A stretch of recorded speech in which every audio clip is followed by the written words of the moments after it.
ओम नमोस्तु नमोस्तु नमोस्तु नमोस्तु नमोस्तु। नमो लोये शौत्रिकाळवर्ती अर्हन्ताणं। नमो लोये शौत्रिकाळवर्ती सिद्धाणं। नमो लोये शौत्रिकाळवर्ती आयर्याणं। नमो लोये शौत्रिकाळवर्ती उवचायाणं। नमो लोये शौत्रिकाळवर्ती शवशाहुणम्। ओंकार बिंदु संयुक्तम नित्यम ध्यायन्ति योगिनः। कामदं मोक्षदं चैव ओंकाराय नमो नमः।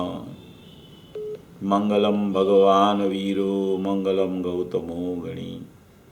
मंगलम कुंदकुंदार्यो जैनधर्मोस्तु मंगलम। सर्वमंगल मांगल्यम सर्वकल्याणकारकम। प्रधानम सर्वधर्माणं जैनम जयतु शासनम्। नमः शमैशाराय स्वानुभूत्या चकाशते। चिस्वभावाय भावाय सर्वभावांतरच्छिदे। एगो में शासदोपाज्ञान दर्शन लखणों। शेषा में बाहिरा भावा शवे संयोग लखणा। मारो सुशाश्वत एक दर्शन ज्ञान लक्षण जीव छे। बाकी बधा संयोग लक्षण भाव मुझती बाह्य छे। હું એક શુદ્ધ સદા અરૂપી જ્ઞાન દર્શનમય કરે। કઈ અન્ય તે મારું જરી પરમાણુ માત્ર નથી અરે। જે જાણતો અરહંતને ગુણ દ્રવ્યને પર્યયપણે। તે જીવ જાણે આત્મને તસુ મોહ પામે લય કરે। નથી અપ્રમત કે પ્રમત નથી જે એક જ્ઞાયક ભાવ છે। એ રીત શુદ્ધ કથાય ને જે જ્ઞાત તે તો તે જ છે। જેમ નેત્ર તેમજ જ્ઞાન નથી કારક નથી વેદ કરે। જાણે જ કર્મોદય નિર્જરા બંધ તેમજ મોક્ષને। ધ્રુવ અચલ ને અનુપમ ગતિ પામેલ સર્વેશિતને। વંદી કહું શ્રુત કેવડી કથિતા સમય પ્રાવૃત હો। તુસ્તાપ નિજને મોક્ષ પંથે ધ્યાનુભવ તેહને। તેમાં જ નિત્ય વિહાર કર નહીં વિહર પર દ્રવ્યો વિશે। ओम श्री नमः सिद्धेभ्य नमः सिद्धेभ्य नमः सिद्धेभ्य।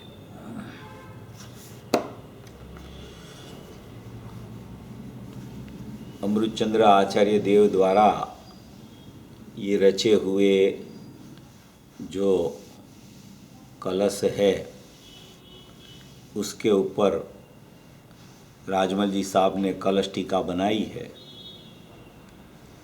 उसके 216 नंबर के कलश ऊपर अपनी चर्चा चल रही है। 278 कलश है कलश टीका में। और अमृतचंद्र आचार्य देव ने कुंदकुंद आचार्य देव की 415 गाथा के ऊपर रत्न जैसे 278 कलश चलाए हैं, चढ़ा दिए उसने।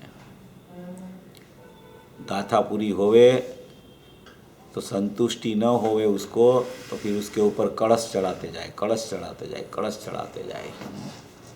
ऐसी कोई अमृतचंद्र आचार्य की इतनी महिमा है कि टीका भी रचना कर दी समयसार परमागम की, कुंदकुंद आचार्य देव की 415 गाथा की। और स्वयं स्वतंत्र उसने ये 278 कलश लिख दिए। पुरुषार्थ सिद्धि उपाय लिख दिया उसने। अमृतचंद्र आचार्य देव ने समयसार प्रवचनसार पंचास्तिकाय की टीका भी की। लघु तत्व स्फोट वो भी लिख दिया। माने कि कितनी रचनाएं तत्वार सार की रचना की अमृतचंद्र आचार्य देव ने। तो ये जो पूरी श्रृंखला अमृतचंद्र आचार्य देव की जो चली है उसमें उसकी लेखनी में भी इतनी तिखास है। और वो तिखास को पकड़कर राजमल जी साहब ने ये जो कलश टीका का 215-16 नंबर का जो विवरण किया उसमें पूरी स्वाधीनता और स्वतंत्रता की घोषणा ज्ञान की पर्याय का सत स्वभाव की कर दी है। अमृतचंद्र आचार्य देव ने तो सब कलश लिख दिया, मगर ये जो स्पष्टीकरण उसका विस्तार करके राजमल जी साहब ने लिखा। और उसके ऊपर तो ऐसा विस्तार पूज्य गुरुदेव श्री का हुआ कि वो तो अपन गुरुदेव का विस्तार अपने पास इतना है, इसलिए अपन चर्चा भी कर सकते हैं इतनी। गुरुदेव ने तो आचार्यों की परंपरा जो चली, साधकों की भी जो परंपरा चली, उसके ऊपर जो स्पष्टीकरण की भाववाही शैली से जो पूज्य गुरुदेव श्री ने जो स्पष्टीकरण किया, ऐसा स्पष्टीकरण तो कहीं अपने को सुनने को मिलता ही नहीं है। द्रव्य गुण पर्याय का, निश्चय व्यवहार का, उपादान निमित्त का, क्रमबद्ध का, योग्यता का, कारण सूत्र पर्याय का, स्वद्रव्य परद्रव्य का, उत्पाद्वय ध्रुवयुक्तम सत का, बहुत स्पष्टीकरण शास्त्रों में जितने जितने जितने जितने मर्म भरे थे वो सब पूज्य गुरुदेव श्री ने खोल दिया। पूज्य गुरुदेव श्री ने ऐसा खोल दिया, ऐसा खोल दिया कि कोई विषय पूज्य गुरुदेव श्री ने जिनागम का बाकी नहीं रखा कि अपने को कहीं सोचना पड़े, कि कोई विचार करना पड़े। कोई भी विषय के बारे में अपने को अगर देखना है तो पूज्य गुरुदेव श्री का प्रवचन में वो गाथा, वो कलश जो भी है वो निकालो, पूरा स्पष्टीकरण उसमें से मिल जाता है। तो इतनी विस्तृतता से चर्चा पूज्य गुरुदेव श्री ने 45 साल तक कर दी। तो ये बहुत संक्षिप्त मार्ग पूज्य गुरुदेव श्री ने बताया है। 45 साल की जो चर्चा है, बहुत संक्षिप्तता से मार्ग बताया है। उसमें भी विस्तार तो बहुत हो सकता है और कहीं कहीं जगह वो भी चलता है, जैसे राग का विस्तार करे, शुभ भाव का विस्तार करे, मिथ्यात्व का विस्तार करे, अज्ञान दशा का विस्तार करे। वो विस्तार की तो जरूरत ही नहीं इसमें। वो सब चीज़ों का ज्ञान पूज्य गुरुदेव श्री कराते हैं अपने को। मगर जो 45 साल का उनका उपदेश आया है उसमें कोई ऐसी बात नहीं है कि जो सोचने लायक न हो, कि इस पे से भी कुछ कम कर दो, इस पे से कम कर दो, इस पे से कम कर दो, इस पे से कम कर दो, बस इतना ही रखो। ऐसा नहीं होता है। पूरा स्पष्टीकरण ऐसा पूज्य गुरुदेव श्री ने बहुत मार्मिकता से, मर्म शैली से ऐसा भर के अपने को बता दिया है कि एक एक प्रवचन में इतना स्पष्टीकरण कि कुछ विचार उसको करना है तो भी वो प्रवचन में से बहुत विचार के बिंदु उसको मिल जाते हैं। ऐसा स्पष्टीकरण पूज्य गुरुदेव श्री की देशना में आया है। उसका ही अपन जो यहाँ चर्चा उसके ऊपर ही अपन कर रहे हैं। ये जो 216 नंबर का कलश पूज्य गुरुदेव श्री का अक्षरस प्रवचन है, कलशामृत भाग 6 में है, पेज नंबर 397 पर अपनी चर्चा चल रही है। वहाँ से शुरू होगी। 396 नंबर का पेज तक अपन ने पिछली बार देख लिया था। मुमुक्षु का प्रश्न आया था, दुख को जानता है तब तो वो दुखी है न। तो पूज्य गुरुदेव श्री ने बोला था कि नहीं, दुख को जानता ही नहीं है। दुख को कहाँ जानता है? दुख को स्पर्श भी नहीं करता और दुख का भाव है इसलिए यहाँ दुख का ज्ञान होता है, ऐसा भी नहीं है। वो तो ज्ञान का स्वभाव है कि स्वपर को जाने। वो तो अपनी स्वपर अर्थग्रहण शक्ति है, वो अपनी ताकत है। वहाँ तक तो अपन ने पिछली बार ले लिया था। अभी उससे आगे ये 397 नंबर का पेज पर अपनी चर्चा ये चल रही है, शुरू कर रहे हैं।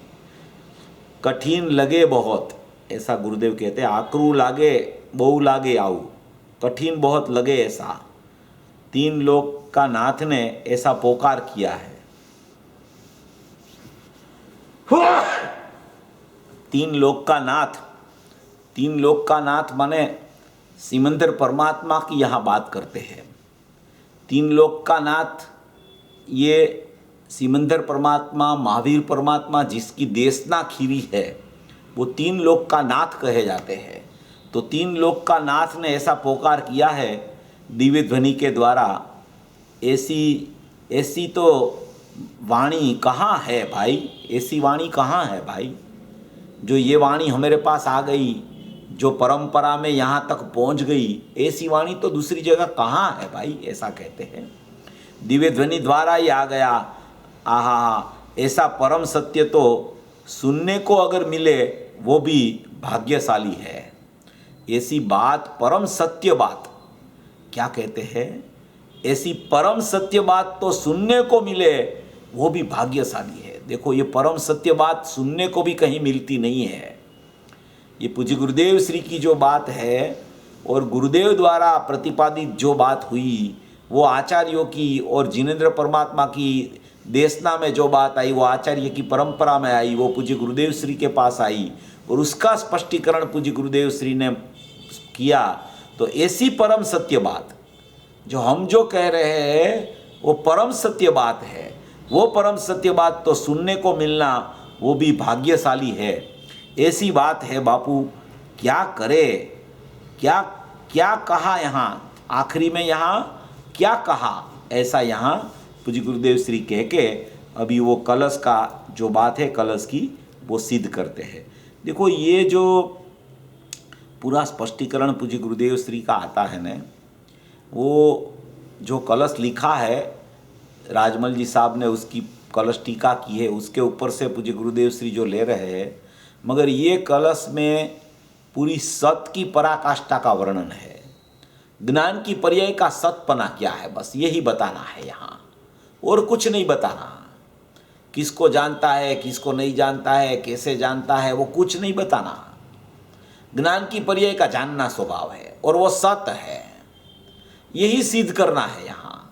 उस तरीके से ही अपनी सोच चले तो अपने को ये कलश में क्या कहना चाहते हैं वो अपने को बैठ जाता है। बहुत विस्तार अपन ने तो अपना चल गया, 215 और 216 कलश भी, अभी ये प्रवचन भी पूरा होने में है। बहुत चर्चा अपनी ज्ञान के सत स्वभाव की भी चल गई है। ऐसी चर्चाएं अपन उसको खोल खोल के कर रहे हैं, इसलिए कोई ऐसा नहीं समझना कि इतने विस्तार की भी क्या ज़रूरत है, इसलिए विस्तार में क्या होगा, ये तो पर्याय दृष्टि हो जाएगी। तो कि ऐसा नहीं होता है, पर्याय दृष्टि विस्तार से छूटती है। पता चलता है ना कि ये पर्याय का परिणमन है, ये पर्याय में दृष्टि हो गई, तो पर्याय दृष्टि छूट जाती है। तो इस तरीके से यहाँ पूज्य गुरुदेव श्री ये बात सिद्ध कर रहे हैं कि जो कुछ भी चीज़ की सत्ता सिद्ध की कि आत्मा ज्ञान स्वरूप है, ऐसे सत्ता होवापणું सिद्ध કર્યું છે। सत्ता का जो अस्तित्व है, होवापणું એટલે अस्तित्व, सत्ता का अस्तित्व है। जो कोई चीज की सत्ता सिद्ध करी है कि आत्मा ज्ञान स्वरूप है, ऐसी सत्ता उसकी हयाती सिद्ध की है। अभी जो वो अंश, अभी उसकी हयाती सिद्ध की, ज्ञान की पर्याय की हयाती माने कि वो अंश की हयाती, वो चीज की सत्ता को सिद्ध किया कि ऐसा एक अंश तेरे पास उत्पाद रूप प्रगट ज्ञान की पर्याय का मौजूद है। ज्ञान की पर्याय में ऐसा अंश मौजूद है, वो अंश है, वो ज्ञान की पर्याय का अंश होने से उसमें ज्ञान भरा पड़ा है, वो ज्ञान का अंश है। तो उसमें ज्ञान ज्ञान ज्ञान ज्ञान ज्ञान के अलावा कुछ नहीं है। वो पर्याय को देखना कि नहीं देखना वो बात नहीं चल रही यहाँ ज्ञान की पर्याय का सत्य स्वभाव की बात चल रही है। तो जे कई चीज की सत्ता सिद्ध करी छे आत्मा ज्ञान स्वरूप है, एम सत्ता होवापणું सिद्ध કર્યું છે। सत्ता का हयाती होने रूप सत्ता, ज्ञान की पर्याय का अस्तित्व कि प्रत्येक समय में उत्पाद रूप एक समयवर्ती ज्ञान की पर्याय सत्ता रूप सब जीव के पास प्रगट रूप है। ऐसी ज्ञान की पर्याय की सत्ता को यहाँ सिद्ध करके बता रहे हैं। तो ये पहले में पहले वो सत्ता सिद्ध की कि ये ज्ञान की पर्याय की अस्तित्व रूप उत्पाद रूप एक सत्ता विद्यमान सब जीव के पास प्रगट रूप उत्पाद में एक जीव की ज्ञान की पर्याय का अंश रूप सत्ता है। अभी उसको आगे बढ़ाएंगे। अब जो उसका अंश, अभी वो जो अंश है ज्ञान की पर्याय का अंश है, उसमें से कोई अंश पर में चला जाए, वो ज्ञान की पर्याय जो है वो एक रूप पर्याय है, वो प्रगट रूप पर्याय है, वो उत्पाद रूप अंश है।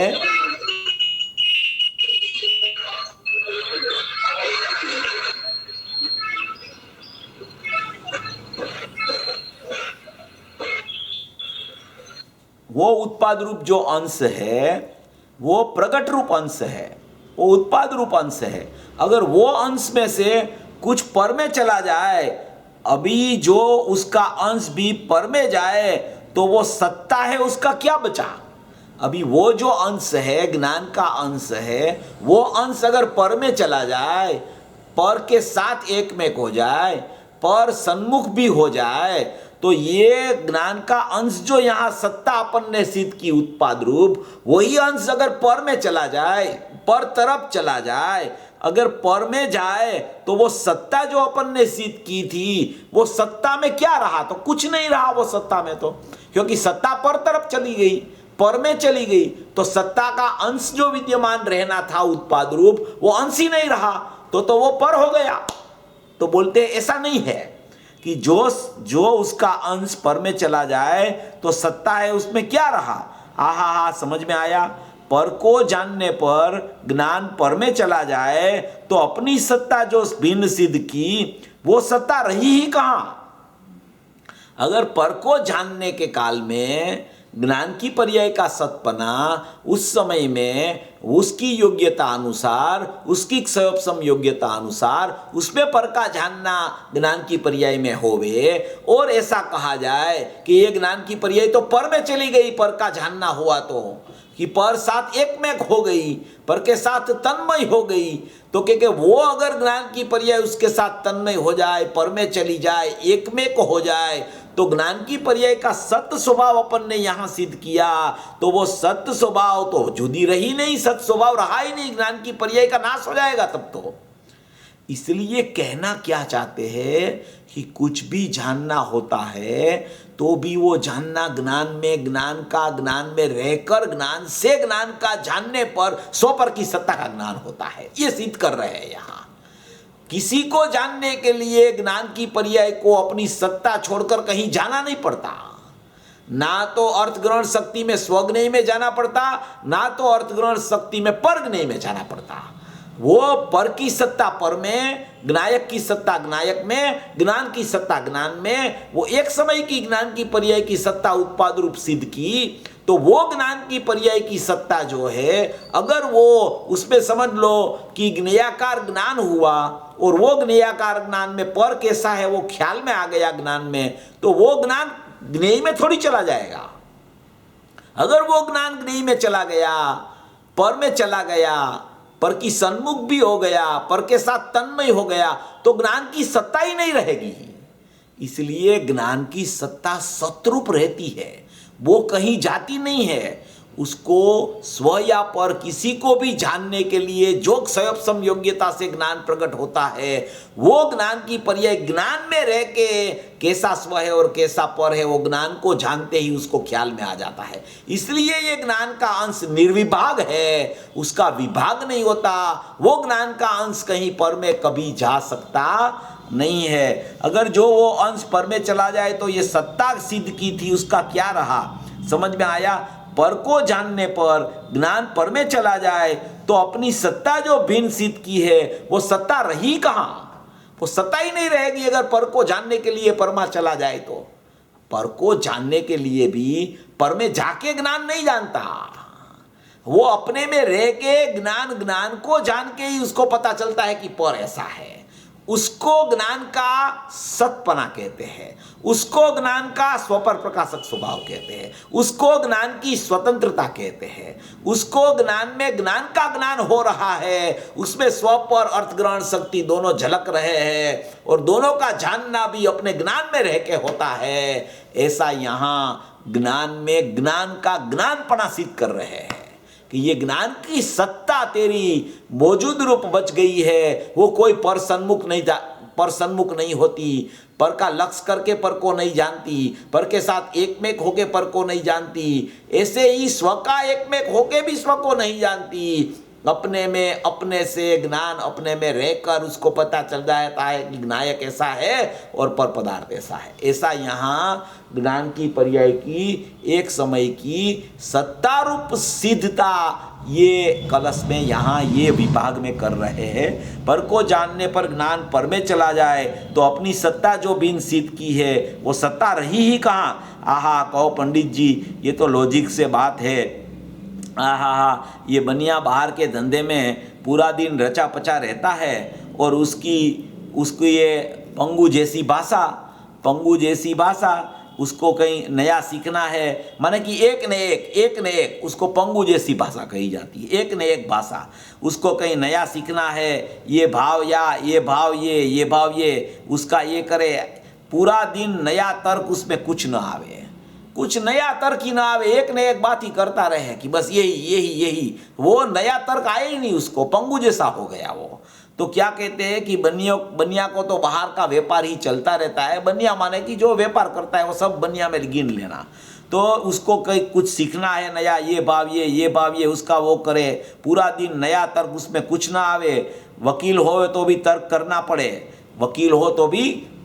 पड़े, वो राम जी बापू जी बैठते हैं ना हमेशा पूज्य गुरुदेव श्री के प्रवचन में, तो उसको संबोधन करके पूज्य गुरुदेव श्री बार बार ऐसी बात बोलते रहते हैं। वकील हो तो भी तर्क करना पड़े, ये तो वही का वही, माने कि एक न एक टाइप की बात, उसमें क्या है, कुछ नया तर्क ही ना आवे उसको। तो कि ये तो वही का वही, इसका ये भाव है, लादी का ये भाव है, इसका वो भाव है, वही उसको ख्याल में आया। माने कि बिजनेस की बात कर रहे हैं, कोई जीव धंधा व्यापार में ही रचा पचा रहता है, ये बिजनेस है, वही सीखता रहे।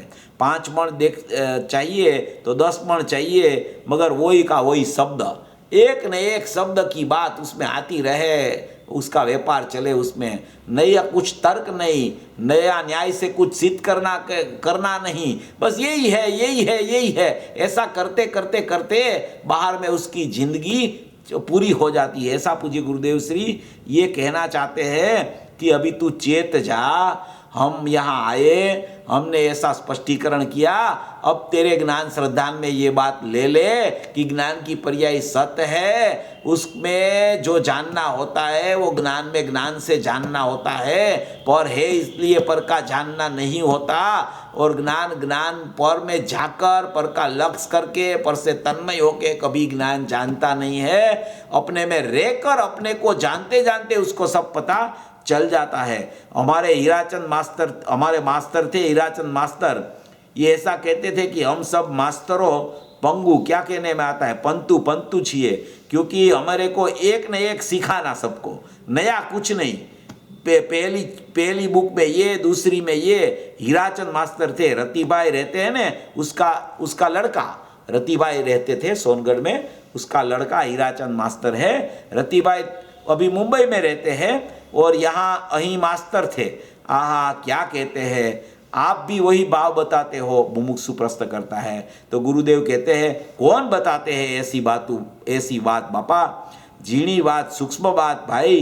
भाषा के कारण निकलती है, भाषा को ज्ञान का अंश स्पर्श करता है।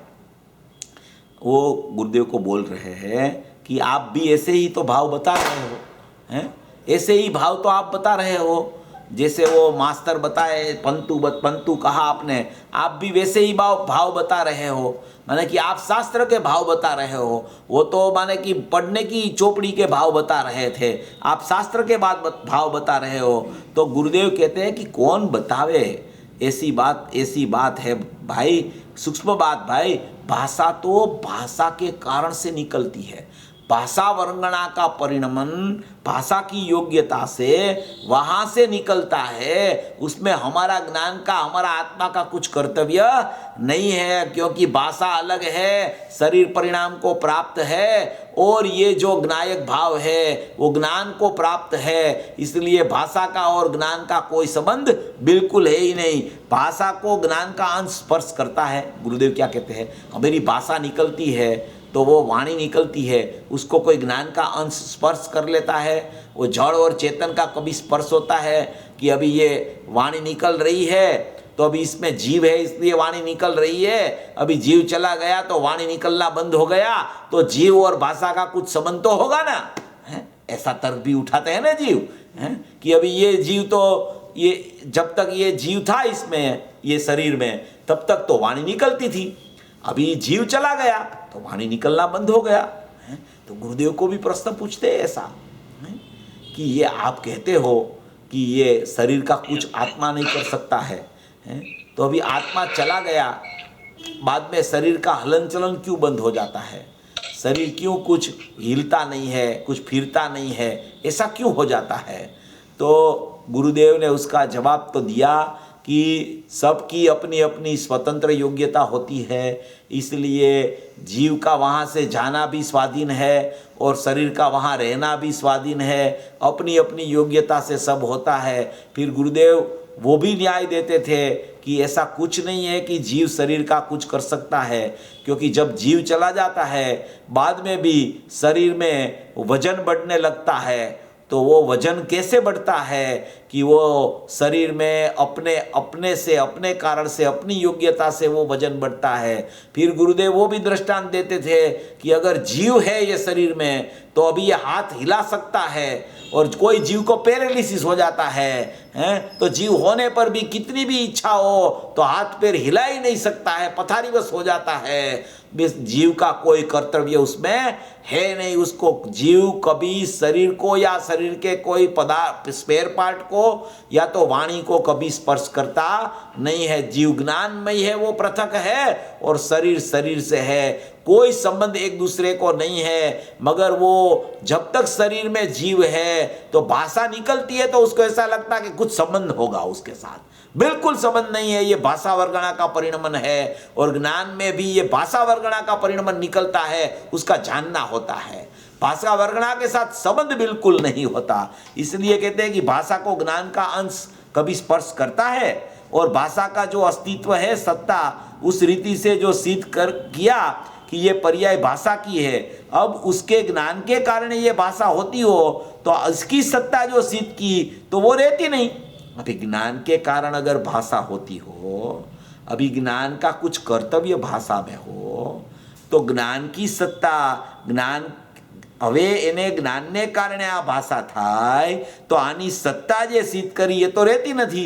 ज्ञान के कारण अगर भाषा होवे तो ज्ञान की सत्ता सिद्ध की, वो भाषा के साथ एक में एक हो गई, आप समझो इसके कारण ये भाषा निकली ज्ञान के कारण, तो ये सत्ता भिन्न न रही, ये सत्ता पृथक न रही, ये सत्ता स्वाधीन न रही, ये सत्ता स्वतंत्र न रही। तो कहते हैं कि इसकी सत्ता जो सिद्ध की वो तो रहती नहीं।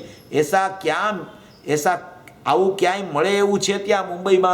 ऐसी बात कहीं बॉम्बे में मिले ऐसा है?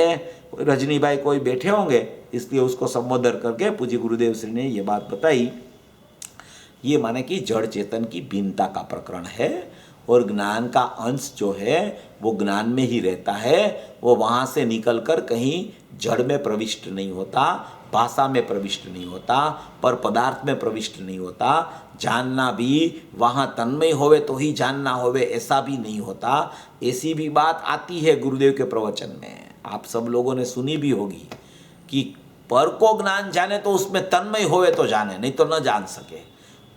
वो विविक्षा अलग है, वहाँ तो पर को नहीं जानता है वो सिद्ध करना है। ज्ञान पर को नहीं जानता है, ज्ञान अपने ज्ञान को जानता है, वहाँ वो सिद्ध करना है। इसलिए वो न्याय दिया गया कि ज्ञान पर को के कब जान सके कि उसमें तन्मय होवे तो पर को जान सके। वो न्याय में वो आया है कि तन्मय होवे तो ही जाने। यहाँ ऐसा कहते हैं कि ज्ञान की पर्याय का सत अंश है, तो वो सत अंश है, वो कभी किसी के साथ तन्मय नहीं होता। अगर तन्मय हो गया तो ज्ञान का सत अंश है उसका नाश हो जाएगा। और वहाँ वो लिया है कि वो तन्मय हुए बिना नहीं जानता, क्योंकि वो लक्ष्य किए बिना नहीं जानता। तो वहाँ भी ये सिद्ध करना है कि ज्ञान में ज्ञेयाकार बने हैं, वो ज्ञेयाकार ज्ञान में ज्ञेय जैसा आकार बने स्वरूप हुआ तो उसको जानते हैं। तो उसके साथ अगर तन्मय हो गया तो ऐसा ही कहा जाता है कि वो पर के साथ तन्मय हो गया। वहाँ वो न्याय देना है, यहाँ दूसरा न्याय चल रहा है। देखो गुरुदेव की जितनी भी बात आवे उसमें परस्पर अलग अलग विविक्सा दूसरी भी उसके सामने होती है, उसको भी अपने को समझने का प्रयत्न करना चाहिए। नहीं तो कहीं वो बात भी आ जावे, कहीं ये बात भी आ जावे तो समझ में नहीं आवे। फिर अपने को ऐसा लगे कि अपने को ये समझने की क्या जरूरत है, ये तो पर्याय का प्रकरण है, ज्ञान की पर्याय का प्रकरण है, हम तो ज्ञायक है, हमको ये समझने से क्या फायदा होगा। तो कि ये समझने से तुझे नहीं समझेगा तो तू तेरा एकत्व चलता रहेगा, तेरा ज्ञान की पर्याय का सतपना तुझे नहीं बैठेगा, तो वो ज्ञान की पर्याय में ज्ञायक भाव प्रतिष्ठित तो है ही, मगर तुझे उसका स्वीकार ज्ञान की पर्याय का नहीं है, तो सचमुच में तुझे छह द्रव्य का भी स्वीकार नहीं है, सचमुच में तुझे ज्ञायक का भी स्वीकार नहीं है। इसलिए जो विविक्सा जहाँ कही गई है वो बराबर अपने ज्ञान में यथार्थ रूप से जानने का प्रयत्न करना चाहिए। गुरुदेव ने किसी को नहीं समझना है इसलिए ये एक बात कही होगी कि सब समझे इसलिए बात कही होगी कि तेरे को ये समझने की जरूरत नहीं है मगर मैं तुझे कहता हूँ, तुझे ये समझने की जरूरत नहीं है मगर मैं तो बोलता रहूँगा। ऐसे गुरुदेव की वाणी को ऐसे ऐसे थोड़ी निकलती है। माने कि सोच बराबर रखना चाहिए, मध्यस्थता से सब विचार करना चाहिए। इसलिए यहाँ ये बात चर्चा कर रहे हैं कि ये तो वस्तु की स्वयं सिद्ध सत्ता की सिद्धता करनी है। देखो क्या कहते हैं गुरुदेव, वस्तु की स्वयं सिद्ध सत्ता उसकी सिद्धता करनी है। वस्तु की स्वयं सिद्ध सत्ता जो है, ज्ञान की पर्याय की स्वयं सिद्ध सत्ता जो है, उसकी सिद्धता माने कि उसको सिद्ध करने के लिए ये बात यहाँ कही जाती है। इसमें वो भाषा के साथ, भाषा इसलिए निकली कि भाषा के साथ अभेद हो गई, वो नहीं बताना है क्योंकि वो वहाँ होती ही नहीं। ज्ञान की पर्याय ज्ञान में रह के ही जानना करती है। वस्तु की स्वयं सिद्ध सत्ता की सिद्धता करनी है। आहा, और वो भी यहाँ तो जानने की पर्याय की सत्ता को सिद्ध करनी है, यहाँ जानने की पर्याय की सत्ता को सिद्ध करनी है। वो किसको जानती है, किसको नहीं जानती है, क्यों नहीं जानती है, वो सिद्ध नहीं करना। यहाँ ज्ञान की पर्याय की जानने की सत्ता को सिद्ध करना है। तो ज्ञान की पर्याय में जानना होता है, ये यहाँ सिद्ध कर रहे हैं। इसलिए वो विविक्सा से अपन अगर इसको समझेंगे तो ज्ञान की पर्याय का सतपना समझ में आएगा। तो ज्ञान की पर्याय से कुछ कहाँ कुछ भी पर में हुआ है कि पर से कुछ ज्ञान की पर्याय में हुआ है, ये अपना जो शल्य अनादि से मिथ्या दृष्टि का चल रहा है वो शल्य चला जाएगा। और वो शल्य चला जाएगा तो ज्ञान सत उसको ख्याल में आ जाएगा। ज्ञान सत ख्याल में आएगा तो ज्ञान की पर्याय में सत स्वभाव है, जो भी जानना होता है उसके स्वभाव से होता है। इसलिए उसको पर के प्रति द्वेष नहीं आएगा और स्व के प्रति राग नहीं होगा। राग द्वेष का परिणाम निकल के ज्ञान की सत की सिद्धि उसको ख्याल में आ जाएगी। तो ज्ञान की पर्याय का भी सतपना समझ में आएगा। तो उसको पता चल जाएगा कि ये योग्यता अनुसार वहाँ जानना होता है और मैं ज्ञायक भाव तो जाननहार तत्व हूँ। ऐसे उसकी दृष्टि एक समय की पर्याय से उठ के भी ज्ञायक भाव पर चली जाएगी। इसलिए यहाँ ये सतपना ये कलश टीकाकार भी सिद्ध कर रहे हैं, पूज्य गुरुदेव श्री भी उसका स्पष्टीकरण सत रूप से कर रहे हैं। तो जानने की पर्याय की सत्ता को यहाँ सिद्ध करना है। आहा, स्वपर को जानने की ताकत वाली शक्ति है। क्या कहते हैं, ज्ञान की पर्याय में स्वपर को जानने की ताकत है। वो जानती है ऐसा नहीं कहते हैं, उसकी ताकत है उसमें, ऐसा कहते हैं। देखो, स्वपर को जानने की ताकत वाली वो शक्ति है। अगर उसका शक्ति का अंश, एक अंश शक्ति का पर में चला जाए, ज्ञेयमा चला जाए, तो यहाँ सत्ता का जो सामर्थ्य सिद्ध किया है वो रहा ही कहाँ फिर।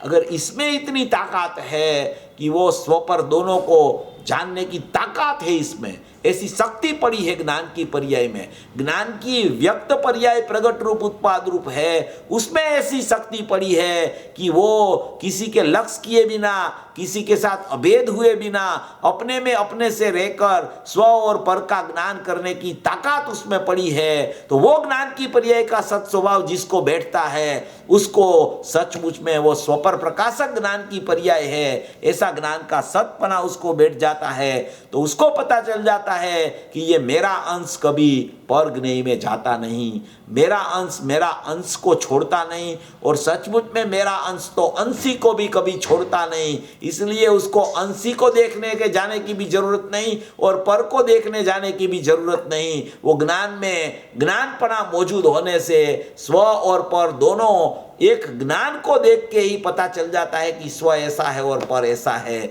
इसलिए ये अंश यहां से निकल के कहीं जाता नहीं है। स्वपर को जानने के ताकत वाली वो शक्ति है, उसकी शक्ति का एक अंश परमय ज्ञेय में चला जाए तो यहाँ की सत्ता का जो सामर्थ्य सिद्ध किया, यहाँ की सत्ता की सामर्थ्य, स्वतंत्रता, स्वाधीनता और शक्ति जो सिद्ध की, वो सामर्थ्य सिद्ध किया, वो रहा ही कहाँ फिर, वो सामर्थ्य ही नहीं रहा। फिर अगर ये सत्ता ही यहाँ चली जाए तो सामर्थ्य की कीमत ही नहीं रही, सामर्थ्य निर्माल्य हो गया, क्योंकि वो पर में चला गया सामर्थ्य। तब पर का जानना हुआ तो वो सापेक्षता ज्ञान में आ गई।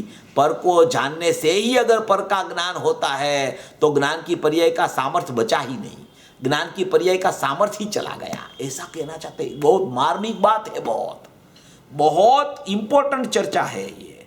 क्या कह रहे हैं कि अगर ज्ञान की पर्याय का स्वपर का जानने की ताकत, ज्ञान की पर्याय में स्वतंत्र शक्ति अपने में अपने से वो प्रकट हुई तब आई है, अभी वो शक्ति जो है, वो शक्ति उसमें प्रकट रूप पर्याय में उत्पाद रूप है। अगर वो अंश किसी को जानने के लिए कहीं भी चला जाए वो अंश, तो फिर उसका सामर्थ्य जो सिद्ध किया, उसकी शक्ति जो सिद्ध की, उसकी तो कोई कीमत ही नहीं रही। तो सामर्थ्य व्यर्थ हो गया, सामर्थ्य निर्माल्य हो गया। वो उसको लक्ष्य करके ही जाने, उसमें जाके ही उसको जाने, तो उसका मतलब ये हो गया कि उसमें सामर्थ्य रूप शक्ति नहीं है, उसको तो किसी न किसी के पास जाके ही जानना पड़ता है। ऐसा नहीं होता। ज्ञान की पर्याय का सत स्वभाव निर्माल्य नहीं है, वो माल वाला है, शक्ति वाला है, ताकतवर है। एक समय की ज्ञान की पर्याय में इतनी ताकत है कि पूरे लोकालोक को कब्जा करके अंदर में ले लेता है। ऐसी एक समय की ज्ञान की पर्याय की ताकत है, तो ऐसी अनंती पर्यायों का पिंड तो एक ज्ञान गुण है और अनंत गुण का पिंड तो एक त्रिकाली द्रव्य है। तो मेरा स्वभाव कैसा, मेरा ज्ञायक भाव कैसा, मेरा ज्ञानमय चैतन्यमय स्वभाव कैसा, उसकी महिमा उसको आने के लिए ऐसे एक अंश की भी अगर सामर्थ्य की, ताकत की, शक्ति की महिमा आ जाए कि इसको किसी की जरूरत नहीं है, जानना उसमें स्वतंत्र अपने से होता है, तो वो सीधा अंदर जाएगा ज्ञायक में और ज्ञायक की शक्ति का उसको भरोसा आ जाएगा। ऐसी बात यहाँ कहते हैं कि स्वपर को जानने की ताकत वाली जो शक्ति है, उसकी शक्ति का एक अंश पर में माने कि ज्ञेय में चला जाए तो यहाँ की जो सत्ता का सामर्थ्य सिद्ध किया था उसमें रहा ही क्या, वो सामर्थ्य नाश हो गया, वो सत्ता ही चली गई पर में। ये यहाँ से या तो ये इसमें चली गई, यहाँ तो यहाँ से इसमें चली गई। ये स्व में भी नहीं जाती और ये पर में भी नहीं जाती। जब तक व्यक्त प्रकट रूप पर्याय है तब तक व्यक्त प्रकट रूप पर्याय पर में भी नहीं जाती और सचमुच स्व में भी नहीं जाती। वो व्यय होके कहाँ जाती वो अलग बात है, मगर प्रकट रूप व्यक्त सामर्थ्य उसमें शक्ति ताकत भरी है। वो किसी को जानने के लिए किसकी तरफ मुड़ के जाने या तो किसकी तरफ वो अंश चला जाए तो ये अंश था, वो अंश की सत्ता का नाश हो जाएगा, ऐसा यहाँ कहना चाहते हैं। सतपना की पराकाष्ठा बता रहे हैं। सत्य स्वभाव ऐसा होता है, उसको किसी की जरूरत नहीं होती, वो अपने में अपने से शक्ति रूप सामर्थ्य उसका प्रकट होता है और ऐसी सत्ता उसकी बच गई है। वो सत्ता कहीं जाती नहीं, चली जाए तो ये सत्ता का नाश हो जाएगा। तो ज्ञान की पर्याय नहीं रहेगी। ज्ञान की पर्याय नहीं रहेगी तो तुझे वेदन कहाँ आएगा, तुझे वेदन कहाँ आएगा तो तुझे जानना कहाँ होगा। तेरे ज्ञायक को भी कौन जानेगा। अगर ज्ञान की पर्याय की सत्ता ही पर में चली गई अंशरूप तो तेरे ज्ञायक को भी कौन जानेगा, ऐसा कहते यहाँ। ये शक्ति, उसकी शक्ति रूप सामर्थ्य पड़ा है एक समय की ज्ञान की पर्याय में। ज्ञेय में अगर वो अंश चला जाए तो यहाँ की सत्ता का जो सामर्थ्य सिद्ध किया है वो कहाँ रहा। आहा, समझ में आए ऐसा है। वो भाषा कहीं ऐसी कठिन नहीं है, भाषा तो सादी है। अरे क्या अभिमान करता है बापू, कैसा मान कसाई तुझे चलता है बापू। थोड़ा थोड़ा बहुत जानपना हो जाए धारणा का, है, थोड़ा धारणा में ख्याल आ जाए, थोड़ा धारणा रूप ज्ञान हो जाए, थोड़ा क्षयोपशम बढ़ जाए, है, थोड़ी गाथाएं मुखपाठ बोलने को आ जाए, ऐसा कुछ तेरे को थोड़ा थोड़ा धारणा ज्ञान भी विकसित हो जाए तो तुझे ऐसा हो जाता है कि जैसे कि मैं बढ़ गया। अभी बढ़ना और कम होना तो है ही नहीं अपने स्वभाव में, ना तो ज्ञायक भाव में बढ़ना और कम होना है, ना तो ज्ञान की एक समय की पर्याय का जो सामर्थ्य सतरूप समयवर्ती पर्याय में है उसमें भी कुछ बढ़ता और कम होता नहीं है। वो तो जैसा परिणमन उत्पाद में आया है वही परिणमन रूप वो पर्याय रहती है उसकी संगत योग्यता अनुरूप, उसमें भी वधघट नहीं होती। ज्ञायक में तो वधघट का प्रश्न ही नहीं है।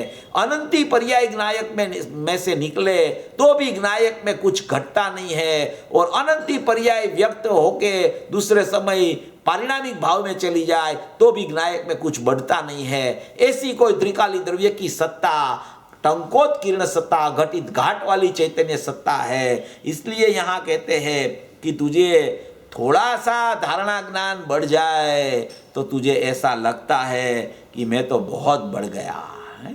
ये मान कसाई उतारने के लिए ये बात करते हैं। ये किसके लिए बोलते हैं पता है? ये विद्वानों के लिए है। जो विद्वान प्रतिपादन करते हैं उसके लिए ये पूज्य गुरुदेव श्री का शब्द निकला है कि तुझे क्या अभिमान हो रहा है। थोड़ा सा तुझे पता चल गया, थोड़ी सी गाथाएं याद रह गई, थोड़ा स्पष्टीकरण कर दिया, उसमें क्या अभिमान करता है तू, है? ऐसा मान कसाई करेगा तो श्रीमद जी ने बोला ना कि मान नहीं होता तो इधर ही मोक्ष हो जाता है। क्षमा वो मोक्ष का द्वार है, ऐसा बोल दिया उसने, है? तो ऐसा कह रहे हैं।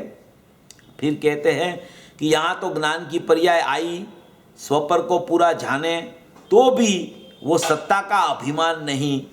यहाँ तो ज्ञान की पर्याय आई, स्वपर को पूरा जाने तो भी सत्ता का अभिमान नहीं, क्योंकि वो तो उसका स्वभाव ही है। क्या कहते हैं? ज्ञान की पर्याय आई, स्वपर को पूरा जान लेवे तो भी उसकी सत्ता जो ज्ञान की पर्याय में ज्ञान की है वो ज्ञान को उसका अभिमान नहीं होता। ज्ञान की सत्ता में जानना स्वतः सिद्ध होता है, स्व और पर को पूर्ण जान लेता है ज्ञान। अरे श्रुत ज्ञान की पर्याय में भी ऐसा जानना चल रहा है, उसको स्वीकार नहीं आता कि ये ज्ञान मात्र है ऐसा, इसलिए वो लोकालोक का जानना होने पर भी वो स्वीकार नहीं करता। वो ऐसी यहाँ बात कर रहे हैं कि ज्ञान की पर्याय आई, स्वपर को पूरा जाने तो भी वो सत्ता का अभिमान नहीं, क्योंकि वो तो उसका उतना स्वभाव ही है। वो तो ज्ञान की पर्याय का स्वभाव ही है जानना स्वपर को, उसमें क्या अभिमान करना, वो तो सत स्वभाव है, जानना ही स्वभाव है। अगर जानना बंद हो जाता तो विकल्प उठता कि ये जानना क्यों बंद हो गया, ज्ञान की पर्याय में उसका स्वभाव है ना। अभी जानना हो रहा है उसमें क्या अभिमान करना, वो तो उसका स्वभाव है। स्वभाव है तो जानेगा ही, ज्ञान की पर्याय तो जानेगी, उसमें क्या अभिमान हो रहा है तुझे, ऐसा कह रहे हैं। तो ये गुरुदेव की बातें सब होती है ना, बहुत गहराई वाली, बहुत उंडप वाली बातें होती है। वो जिसको समझ में आवे उसको वो अभिमान कभी होता ही नहीं। पहले तो गुरुदेव के प्रति सर्वसमर्पणता होनी चाहिए, ज्ञानी के प्रति पूरी समर्पणता होनी चाहिए। गुरुदेव का एक शब्द पढ़ता है तो सचमुच में ऐसा ही उसको लगे कि ये सचमुच में तीर्थंकर की ध्वनि में से ही शब्द निकला है। ऐसी पहले में पहले उसकी श्रद्धा होनी चाहिए ज्ञानी पुरुष की। फिर ये वाक्य आवे न तो ये ज्ञान की भी ऐसी श्रद्धा हो जाए, ज्ञायक की भी ऐसी श्रद्धा हो जाए कि वहाँ से वो जीव च्युत न होवे और अभिमान रूप कभी न होवे। कि ये जानना तो स्वभाव है, उसमें थोड़ा सा जानना, दूसरी पर्याय आई उसको बढ़ के आई तो उसमें क्या फर्क पड़ गया, वो तो उसका स्वभाव है, वही लेके आती है। वो तो उसमें मेरा क्या कर्तव्य है, वो तो ज्ञान की पर्याय में जानना हो ही रहा है, हो ही रहा है, हो ही रहा है ऐसा। तो ये सत स्वभाव सिद्ध कर रहे हैं। यहाँ वो ज्ञान की पर्याय आई, स्वपर को पूरा जाने तो भी वो सत्ता का अभिमान नहीं, क्योंकि वो तो उसका स्वभाव ही है। और सर्वज्ञ हो तो भी, सर्वज्ञ हो, केवल ज्ञान होवे, सर्वज्ञ परमात्मा हो जावे तो भी वो तो जो स्वभाव होता वो आया है, उसमें कुछ नया है नहीं, उसमें कुछ जो स्वभाव अंदर पड़ा था वही स्वभाव पर्याय में व्यक्त रूप प्रकट हो गया, उसमें कुछ नया हुआ नहीं है। जो था वही बाहर आया है, जो अंदर में शक्ति रूप पड़ा था वही व्यक्ति में आया है। जो माने कि अंदर में सत्ता पड़ी थी वो सत्ता ही बाहर निकली है। सर्वज्ञपणा हुआ तो सर्वज्ञपणा में कुछ उसने ऐसा पुरुषार्थ किया कि पूरे लोकालोक को पहले मैं जान लूं तब मैं सर्वज्ञ हो जाऊंगा, तो कि तू कभी जान नहीं सकेगा। तो एक ज्ञायक को जानेगा तो वो ज्ञायक में जो सर्वज्ञ की पर्याय पड़ी है वो बाहर आ जाएगी, ऐसा कहना चाहते हैं। वो तो जो स्वभाव था वो स्वभाव आया है, वो कभी वो कुछ नया नहीं हुआ, वो तो उसका स्वरूप ही स्वभाव है। आहा, सर्वज्ञ परमात्मा पोते भगवान स्वरूपे, सर्वज्ञ परमात्मा खुद भगवान स्वरूपे भगवान है आत्मा। आहा, उसकी शक्ति में से व्यक्तता सर्वज्ञ की आई, वो भी कोई नवीन बात नहीं, ये तो उसका स्वरूप जितना था उतना एक पर्याय में जानने में आ गया। देखो ये क्या सिद्ध करते हैं कि सभी सर्वज्ञपना भी तेरे द्रव्य में पड़ा है। सम्यक ज्ञान की पर्याय जो प्रकट होने वाली है वो भी तेरे द्रव्य में से आने वाली है। शक्ति में पूरी शक्ति रूप सामर्थ्य अंदर में पड़ा है, पूरी शक्ति पारिणामिक भाव में पड़ी है, वहीं से ही सर्वज्ञता भी प्रकट होती है, सम्यक दर्शन की पर्याय भी प्रकट होती है, सम्यक ज्ञान की पर्याय भी प्रकट होती है। ऐसा कहना चाहते हैं कि अंदर शक्ति थी उसमें से व्यक्तता होती है, तो तुझे ऐसा भरोसा होना चाहिए कि ये जो प्रकटता सर्वज्ञता की हुई, सर्वज्ञता के पहले जो सम्यक ज्ञान हुआ, सम्यक दर्शन हुआ, वो तो सचमुच में अंदर में वो अंश पारिणामिक भाव में था, वही अंश तो व्यक्त रूप बाहर आया, उसमें नया तो कुछ हुआ ही नहीं। मैंने तो कुछ किया ही नहीं, मैंने तो त्रिकाली द्रव्य में अहम किया, मैंने त्रिकाली द्रव्य को जाना, तो उसी समय वहाँ से ये पर्याय अंश में जो सामर्थ्य यहाँ वहाँ अंदर पड़ा था वो अंशी में वही व्यक्त रूप पारिणामिक भाव में आ गया। कहना ये क्या चाहते हैं कि अंदर में सब भरा है, इसलिए तेरा पुरुषार्थ यही होना चाहिए कि ये कुछ ज्ञान की पर्याय में भी सामर्थ्य प्रकट करने के लिए पर को जानने से, पर की सत्ता को इतना इतना इतना इतना इतना जान लूँ तो ज्ञान बढ़ जाएगा, ज़्यादा जान लूँ तो ज़्यादा ज्ञान बढ़ जाएगा, तो कि ऐसा कुछ है नहीं। तेरी अंदर में जो स्वभाव पड़ा है ज्ञायक भाव में, उसमें से ही सब बाहर आता है, उसमें से जानना भी बाहर आता है। जितना अंदर से पर्याय आई उसमें जितनी योग्यता होती है उतना ही पर का जानना भी तुझे वो समय में होता है। वो पर को जानता है इसलिए यहाँ इतना जानना हो गया, ऐसा कुछ नहीं होता। वो जानना लेके ही वो ज्ञान की पर्याय प्रकट होती है। एक समय की ज्ञान की पर्याय जो प्रकट होती है, एक समय की ज्ञान की पर्याय, वो पूरा अंदर में स्वभाव पड़ा है, वहाँ से वो अंश आया है। तो जितना स्वभाव अंदर में जो पड़ा है वो अंश वहाँ से निकला है, तो वो अंश में भूतकाल का भी ज्ञान है, भविष्य की पर्यायों का भी ज्ञान है। एक अंश में भूत भविष्य की पर्यायों का ज्ञान लेके वो पर्याय अपना सामर्थ्य प्रकट करके उत्पाद होती है। अभी वो उत्पाद हुई, उसमें जितनी योग्यता थी उतना जानना हो गया, सामर्थ्य पूरा पड़ा है। देखना, आप समझना थोड़ा, अंदर से जो ज्ञान की पर्याय प्रकट हुई है उसमें वो ज्ञान की पर्याय का सामर्थ्य स्वपर को पूरा जानने का है। ऐसा अंदर में से ज्ञान की पर्याय का सतपना प्रकट होता है। अभी वो ज्ञान की पर्याय प्रकट हुई, उस समय में वो पर्याय में उसकी जितनी संगत योग्यता है उतना ही जानना उस समय में होता है। इसीलिए उसको ऐसा बोला जाता है कि इतना पदार्थ को ये ज्ञान की पर्याय ने जाना। अंदर में जो स्वभाव था उसमें सामर्थ्य था, वो सामर्थ्य बाहर निकला, तो सामर्थ्य तो अंदर में पूरा है तो अंश में भी पूरा आया, मगर अंश की योग्यता जितनी होती है उतना ही जानना वहाँ होता है। देखो ये विषय थोड़ा डेलिकेट है, थोड़ा सूक्ष्मता वाला है। आप लोगों ने वो पढ़ा होगा मेरे ख्याल से, मैं बहुत बार ये बात तो आपको देता हूँ, आपको ख्याल में भी होगा। अव्यक्त का जो बोल है 6 बोल, उसमें तीसरा बोल है। कल 5वां बोल की चर्चा तो परमात्म प्रकाश का स्वाध्याय चला था, उसमें हुई थी। और उसमें तीसरा बोल है, चित सामान्य में चैतन्य की सर्वव्यक्तियाँ अंतर्निमग्न है। उसमें जो वो प्रवचन में जो चर्चा पूज्य गुरुदेव श्री ने की है, वो ये बात जो यहाँ कहना चाहते हैं, वो प्रवचन में स्पष्टीकरण बहुत आया है, बहुत स्पष्टीकरण आया है। देखो, मैं आपको उसका एक बिंदु पढ़ के बता देता हूँ, आपके ख्याल में आ जाएगा कि ये पूज्य गुरुदेव श्री यहाँ क्या कहना चाहते हैं। यहाँ कहा न कि जो स्वभाव था वही आया है, वो तो उसका स्वरूप ही स्वभाव ही है। सर्वज्ञ परमात्मा अपना भगवान स्वरूप भगवान आत्मा है, उसकी शक्ति में से व्यक्तता सर्वज्ञ की आई, वो भी कुछ नवीन बात नहीं, वो तो उसका स्वरूप जितना था उतना ही एक पर्याय में जानने में आया। अभी ये बात को सिद्ध करने के लिए अपन वहाँ चले जाते हैं। देखो, ये पूज्य गुरुदेव श्री ने यहाँ स्पष्ट किया है, बहुत अच्छा प्रकरण है। इसको आप नहीं सुना हो तो एक बार ये प्रवचन अच्छी तरह से सुन लेना, तो इसमें पूरा ख्याल में आ जाएगा। देखो, ये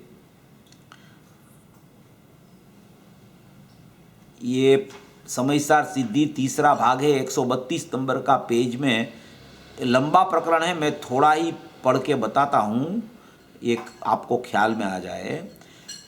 ऐसे ये भगवान आत्मा में भूत और भविष्य की अनंती अनंती अनंती अनंती अनंती एक समय में अनंती अनंतीनो पार नहीं, ऐसी अनंती समय की पर्यायें और भविष्य की अनंत काल की पर्यायें केवल ज्ञान की पर्याय व्यक्त होगी, तब वो अनंत अनंत होगी। और वो पर्याय में उस पर्याय में अनंता अनंता केवड़ियों जाने, इतनी एक समय के अविभाग प्रतिच्छेद की ताकत है। सब पर्याय मेरा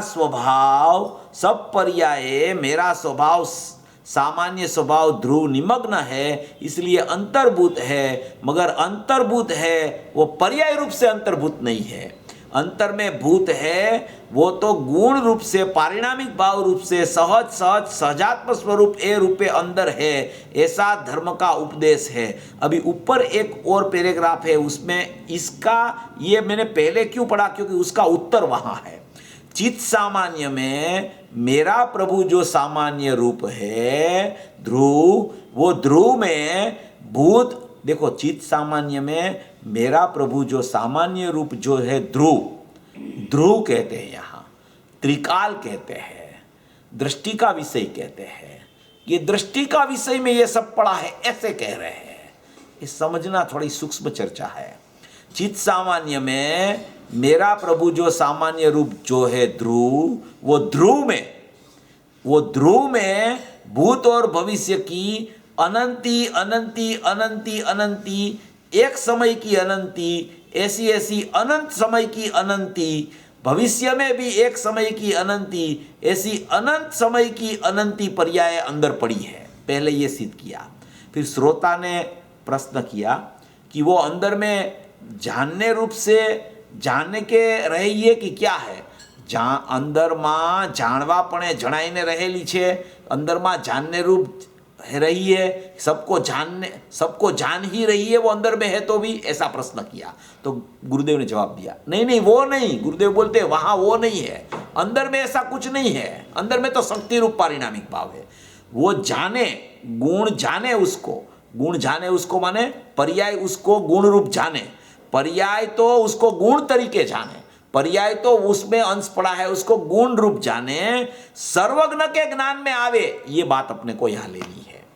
सर्वज्ञ के ज्ञान में आ जावे कि ये जो अंश है, ये जो अंश अंदर पड़ा है, वो अंश इसमें परिणामी रूपे हुआ, परिणमन रूप हुआ। ये अंश जो अंदर पारिणामिक भाव में पड़ा था, वो अंश परिणमन रूप हुआ, वो परिणमन रूपे हुआ। और ये अंश है, ये अंश अंदर है, वो अंश प्रगट रूप होगा। ये अंदर अंश पड़ा है वो परिणामी रूप है, और ये अंश है वो प्रगट रूप हुआ। एक अंश अंदर परिणामी रूप पड़ा है, माने कि परिणामी रूप पड़ा है, माने कि वो पर्याय अंदर पड़ी है, वो परिणामी रूप है, माने कि वो पर्याय तो ध्रुव रूप है। ध्रुव रूप है माने शक्ति रूप है, शक्ति रूप है माने पारिणामिक भाव रूप है, पारिणामिक भाव रूप है माने गुण रूप है। मगर वो जो अंश है वो ये प्रकट होगा, वो भगवान के ज्ञान में होता है कि ये अंश प्रकट होगा। वो कैसा प्रकट होगा वो भगवान के ज्ञान में होता है। अंदर पारिणामिक भाव पड़ा है, वो अंदर में कोई अंश में ऐसा नहीं पड़ा है कि ये अंश वहाँ मिथ्यात्व रूप होने वाला है, ये अंश यहाँ सम्यकत्व रूप होने वाला है, ये सम्यकत्व हो गया बाद में वो अंश आएगा, वो भी मति श्रुत आने वाला है। ये अंदर में ऐसा कोई मति श्रुत का प्रकार नहीं है, अंदर में कोई मिथ्यात्व का प्रकार नहीं है, अंदर में कोई सम्यक दर्शन का भी प्रकार नहीं है। मगर वो अंश जो प्रकट होगा, वो अंश जो प्रकट होगा, तो वो अंश प्रगटेगा, वो भगवान के ज्ञान में होता है। यहाँ तो गुण गुण रूप है, सामान्य रूप है, अंतर्मग्न हुए, मगर भगवान के ज्ञान में होता है कि वो पर्याय का अंश कैसे प्रकट होगा, वो भगवान के ज्ञान में वो है।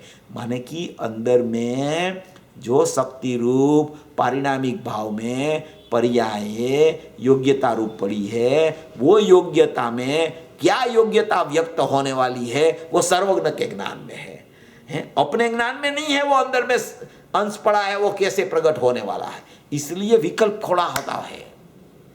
अज्ञानी को विकल्प क्यों खड़ा होता है, कैसी पर्याय होगी, कैसी आएगी, सम्यक दर्शन की क्यों नहीं आती है, ये मिथ्या दर्शन की क्यों आती रहती है, राग की क्यों आती रहती है।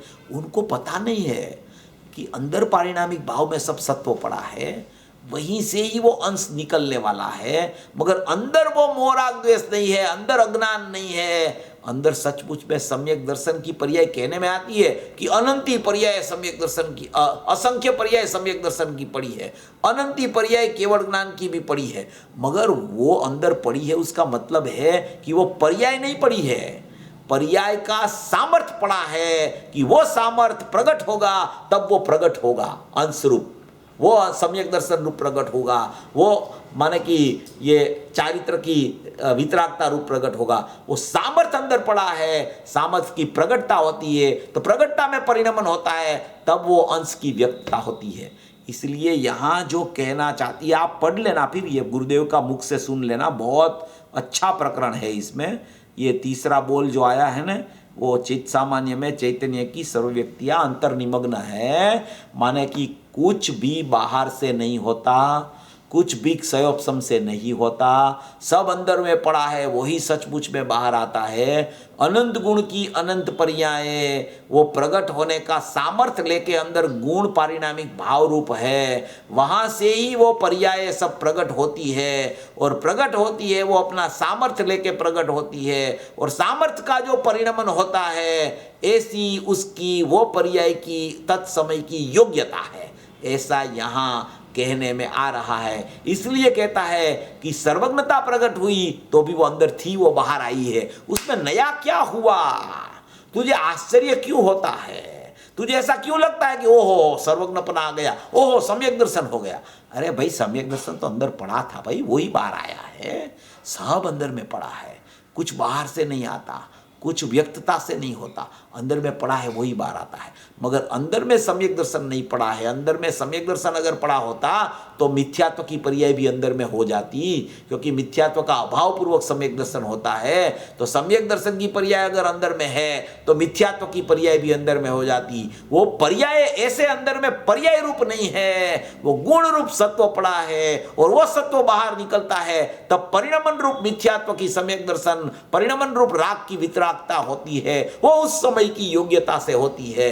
कोई दूसरी व्यवस्था नहीं है कि कहीं बाहर में कुछ हो गया इसलिए यहाँ ये पर्याय प्रकट हो गई, बाद में वो पर्याय योग्यता से प्रकट होती है, तो उस समय में बाहर में निमित्त कौन है उसका ज्ञान कराते हैं कि कर्म का उदय है अनुदय है कि अभाव है, वो अलग मैटर है, वो तो सब कर्म सापेक्ष सत्ता वाली बात हो गई। यहां तो योग्यता रूप प्रकट होती है, सामर्थ्य अंदर पड़ा है, वो सामर्थ्य की व्यक्ति में प्रकटता परिणमन रूप आई तो वो हुआ। तो कहते हैं कि सर्वज्ञता आई, उसमें तुझे ऐसा क्यों होता है कि सर्वज्ञता आ गई? सम्यक दर्शन आया, तुझे ऐसा क्यों होता है कि सम्यक दर्शन आ गया? वो तो अंदर था, अंदर था वो बाहर आया है, अंदर पड़ा है वही बाहर आता है। ऐसा यहाँ कह के ज्ञान की पर्याय का सतपना और एक ज्ञायक भाव, ये दो चर्चा इसमें बता रहे हैं कि जो स्वभाव था वही स्वभाव आया है, कुछ नया नहीं हुआ, वो तो उसका स्वरूपज स्वभाव है। सर्वज्ञ परमात्मा खुद स्वयं भगवान स्वरूपे भगवान आत्मा है, उसकी शक्ति में से व्यक्तता सर्वज्ञ की आई, वो भी कुछ नवीन बात नहीं है। और नवीन बात कुछ नहीं, कुछ नया नहीं हुआ, जो होना था वही हुआ है, जो अंदर था वही बाहर आया है, कुछ नया नहीं होता। तो क्या हमें पुरुषार्थ फिर क्या करना? तो क्या तुझे समझ का पुरुषार्थ करना, पुरुषार्थ ये करना कि सब अंदर में है वही बाहर आता है, तो अंदर को देखने का पुरुषार्थ चालू करना और ज्ञान की पर्याय का सतपना का स्वीकार करना, ये पुरुषार्थ तेरे हाथ में है। वो पुरुषार्थ तू निरंतर करता रहे तो तेरी पर्यायों की श्रृंखला में शुद्धता शुद्धता शुद्धता शुद्धता ही आने लगेगी। तो क्या शक्ति में से व्यक्तता सर्वज्ञ की आई, वो कुछ नवीन बात नहीं, वो तो उसका स्वरूप जितना था, वो स्वरूप जैसा था जितना था वही एक पर्याय में जानने में आया। आहा, नया आदमी को तो ऐसा लगे कि ये क्या कहते हैं, कुछ पकड़ में ही नहीं आता इसमें तो। अरे भाई, तेरे घर की बात है प्रभु, तेरा घर बहुत बड़ा है, तेरे घर की बात चल रही है, तुझे तेरा घर की बात पकड़ में नहीं आए तो तेरा उतारा कहाँ होगा, ऐसे भी गुरुदेव कहते हैं। तेरे घर की बात है प्रभु, तेरा घर कितना है उसकी बात है, केवड़ू छे तारू घर एनी बात छे, कितना बड़ा है तेरा घर, इतना बड़ा है कि एक समय की पर्याय में तेरा इतना बड़ा घर है कि तेरी पर्याय में उस तरफ लक्ष्य किए बिना, उसको छुए बिना, वो ज्ञान में अपना स्वभाव का स्वपर प्रकाशक का सामर्थ्य से प्रकाश रहा है, उसकी सत्ता को पर सत्ता की सहाय की जरूरत नहीं। अरे रे, ये ज्ञान की पर्याय की सत्ता को द्रव्य गुण की भी अपेक्षा नहीं, ऐसा कहते हैं। ये थोड़ा पैराग्राफ बीच वाला अपन अगले वेडनेसडे को लेंगे, उसमें थोड़ा स्वपर प्रकाशक का और समझने जैसी चीज़ है। इसलिए कहना ये चाहते हैं कि पर्याय का सत स्वभाव है और सत प्रकट होता है और अंदर में जो है वही बाहर आता है। इसलिए तुझे पुरुषार्थ ये करना है कि अंदर का स्वरूप समझना और ज्ञान की पर्याय का सत स्वभाव समझना, इतना पुरुषार्थ तेरे हाथ में तू कर सकता है, ऐसा समझना। कर सकता है माने कोई कर्ता बुद्धि की चर्चा नहीं है। पुरुषार्थ करना ऐसा कहे तो ऐसा नहीं समझना कि करने की बात करते हैं, मगर पुरुषार्थ तो नियम से प्रत्येक समय में जीव का चलना ही चाहिए और यथार्थ जानने का पुरुषार्थ होना चाहिए। ऐसा स्वरूप यहाँ पूज्य गुरुदेव श्री बता रहे हैं। ऐसा समझकर सर्वभवी जीव मोक्ष मार्ग में प्रयाण करे, ऐसी मंगल भाव। હા, એ બહુ સરસ ચેતનભાઈ, આપણે આજની વાત પરથી કે જે પર્યાયમાં શક્તિની વ્યક્તતા આવીને એનું સામર્થ્ય આવ્યું, એ બહુ સરસ રીતે સમજાઈ ગયું. અને આજે આપણે ગુરુદેવ ઘણી વખત દાખલો આપતા હોય છે ને, 64 કોરી ને 16 વલ્લું સોનું, તો એ જે સમજાવે છે એનો આજે ભાવભાષણ બહુ સરસ રીતે થઈ ગયું. અને આમ શ્યોર ઘણા બધાને એવું થયું હશે, કારણ કે પ્રેક્ટિકલ ઉદાહરણ છે. પણ તમે જે બહુ વ્યક્તતાની વાત કરી ને સામર્થ્યની વાત કરી, એ બહુ અદ્ભુત હતી. હવે કોઈને બી પ્રશ્ન હોય તો અનમ્યુટ કરીને આવી જજો. આજે અહીંયા અમારા પ્રેસિડેન્ટનું ચાલી રહ્યું છે ઇનોગ્રેશન, તો I think some people are busy in that. કાંઈ વાંધો યુએસએ માં કાંઈ વાંધો નહીં. હા, પણ એનીવે, એટલે પ્રશ્ન માટે જેને પણ પૂછવું હોય ને તો અનમ્યુટ કરીને આવી જજો. You can do that. અને પછી નહીં હોય તો આપણે જીનવાણી લઈ લેશું, કાંઈ વાંધો નહીં. હા, મારે ખાલી એક નહીં, એ વાત એમ કે જ્યાં સુધી સામર્થ, અહીંયા તમે જે વાત આવી, જ્યાં સુધી વ્યક્તતા ના આવે ત્યાં સુધી સામર્થની ખબર નથી પડતી. અને એ જે સામર્થ છે ક્ષયક્ષમ, એક સક્ષમ છે, આપણને નથી ખબર. ઓફકોર્સ કેવડીને ખબર છે. હા. તો what we have to do કે ડિપેન્ડ ઓન અવર સામર્થ્ય જે અંદર શક્તિ રૂપે પડ્યું છે એને જ વ્યક્ત કરવાનું છે. हाँ। અને એનો જ પ્રયત્ન છે. એટલે शक्ति रूप स्वभाव अंदर है और ज्ञान की पर्याय का सतपना है, ये दोनों को ख्याल में रख के उस तरफ अपना पुरुषार्थ अगर चलने लगे तो फिर करने की बुद्धि छूट जाती है, ये प्रकट करना है वो बुद्धि भी छूट जाती है, मोह राग द्वेष को टालना है वो बुद्धि भी छूट जाती है। ऐसा इस तरीके से ये बता रहे हैं। બરાબર, કરવાનું નહીં પણ છે એમાં જ હા, શ્રદ્ધા બસ કરવાની બસ છે ને બસ વહી પુરુષાર્થ એ જ છે કે અંદરમાં જ બધું પડેલું છે, તારે કાંઈ બહારથી શોધખોળ કરવાની જ નથી. એટલે જ્ઞાનીઓ એમ જ કહે છે કે તું અંદરમાં જવાનો પુરુષાર્થ કર. એટલે અંદરમાં જવાનો પુરુષાર્થ એનો એવી રીતે ચાલે કે અંદરનું સ્વરૂપ સમજે તો અંદરમાં જવાનો પુરુષાર્થ થઈ શકે. અંદરમાં જવાનો પુરુષાર્થ એટલે કે સ્વરૂપને સમજવું બરાબર. સ્વરૂપ સમજાઈ જાય તો એને ખરેખર પર્યાયો બધી સમર્પિત દ્રવ્યને જ થઈ જાય છે. એમ અહીંયા આખી સત્તા સિદ્ધ કરે છે કે બધું અંદર પડ્યું છે અને અંદરે હતું એ બહાર આવી જાય છે, તારે કાંઈ નવું તો કરવાનું નથી, બધું અંદર છે, એમ કહેવા માગે છે મૂળ તો. હાજી. અને એક જ આપણે આગળ જરા વાત કરી તન્મય થઈને નથી જાણતી પણ એ વાત કરી આપણે. તો તન્મય થઈને જ્યારે વાત કરીએ ત્યારે આ જે વ્યાપક શબ્દ આવે છે ને તન્મય એમાં કેવી રીતે સુમેળ છે કઈ? હા, વ્યાપક થઈને નથી જાણતું અને તન્મય થઈને નથી જાણતું. હા, તન્મય ને વ્યાપક તો બધું એક જ છે. એ વ્યાપક થાય કે તન્મય થાય એ બે એક જ વાત છે. એટલે એ વ્યાપકતા એનું નામ જ તન્મયતા છે, કારણ કે એ વ્યાપકનો અર્થ જ એમ થયો કે એ વ્યાપી ગઈ પરમાં. એ પરમાં વ્યાપી ગઈ તો એનો મતલબ કે એ પરમાં તન્મય થઈ ગઈ. એ બેમાં કાંઈ ફરક નથી. એટલે એનો મતલબ જ એમ છે કે એ વ્યાપકપણું નથી, તન્મયપણું નથી, એ બેનું એકરૂપપણું નથી, એ પૃથક જ હોય છે. પણ ભ્રમણાથી એમ લાગે છે કે એ પરને જોવે ત્યારે જ પરનું જ્ઞાન થાય, પરને જોયા વગર પરનું જ્ઞાન કેવી રીતે થાય, એટલે કે એને તન્મય થયા વગર એનું જ્ઞાન ન થાય, એવી ભ્રમણા છે. એટલે ગુરુદેવે ઘણી વખત સ્પષ્ટ કર્યું કે પરને તન્મય થઈને કોઈ જાણતું નથી. પરને તન્મય થઈને જો જાણવા જાય તો જ્ઞાનનો નાશ થઈ જાય, અને તન્મય થઈને જાણવું છે એ જ ખરેખર અજ્ઞાન છે. એ ભ્રમણાનું અજ્ઞાન અહીંયા એવું કરીને ગુરુદેવ ઘણીવાર સિદ્ધ કરે છે કે તન્મય થયા વગર ન જાણે. એમ કે જ્ઞાયકને તન્મય થઈને જાણે છે, તો એમ કે તન્મય થયો એટલે જ્ઞાયકને જાણ્યો. એમ કાંઈ પરની પર્યાયને તન્મય થઈને જાણે છે, તો કે એ તન્મય થઈને જાણે છે એનો મતલબ જ એમ કે એને જાણતું નથી, એટલે કે તન્મય નથી થતું, એટલે એને નથી જાણતું, પોતામાં તન્મય રહે છે એટલે પોતાને જાણે છે, એમ સિદ્ધ કરવું છે. બહુ સરસ રીતે એક્સપ્લેન થઈ ગયું. ઓકે, આઈ ડોન્ટ સી એની. એક સવાલ છે. હમણાં જ આપણે વાત કરી અને પેલા પણ તમે વાત કરી છે, પારણે બધી પર્યાયો પારણામિક ભાવમાં અંદર છે પોતામાં. આજે આપણે સવાલ કરી કે સામર્થ્યની છે, બધું સામર્થ્ય પર્યાય અંદર છે, પણ પછી એની યોગ્યતા હોય એ પ્રમાણે એવી પર્યાય પ્રગટ થાય.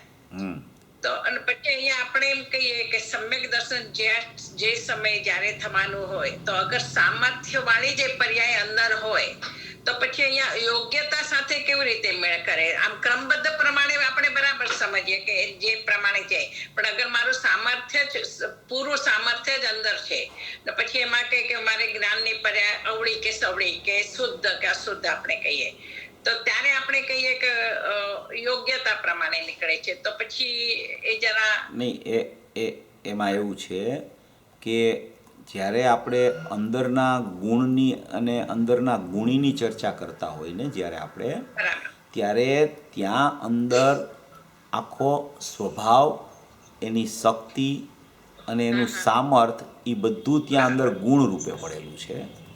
એ ગુણ રૂપે પડેલું સામર્થ કે શક્તિ કે સ્વભાવ છે એ બધું એકરૂપ ત્યાં પડેલું છે. એને તમે ગુણ કયો, શક્તિ કયો કે સામર્થ્ય કયો, એ બધું એકરૂપ પડેલું છે. હવે એ અંદરથી જ્યારે અંશ બહાર આવે છે, ત્યારે અંદરથી અંશ આવે છે ત્યારે શું આવે છે અંદરથી? તો કે અંદરથી તો ઉત્પાદ આવે છે.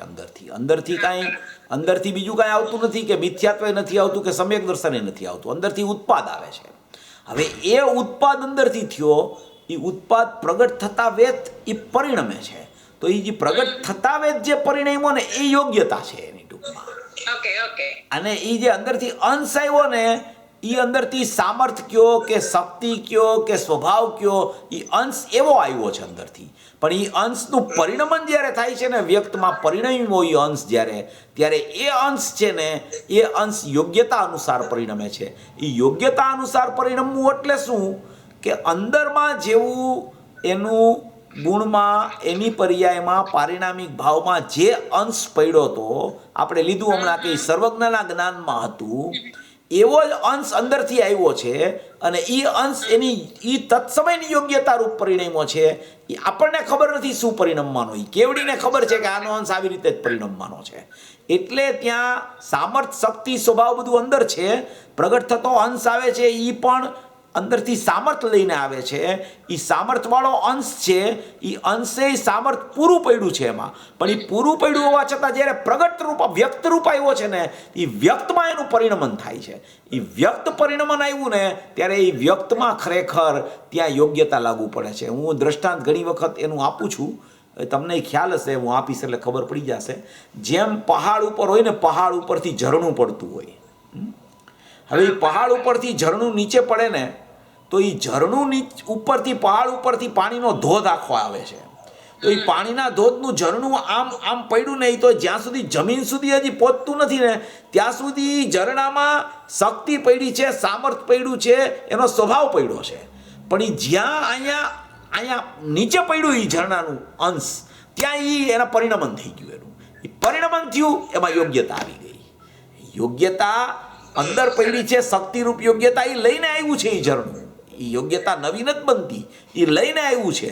પણ એ લઈને આવ્યું હોવા છતાં એ જ્યારે આમાં પ્રગટરૂપ પરિણમન થાય ને ત્યારે જ એ વ્યક્ત આવે છે યોગ્યતા.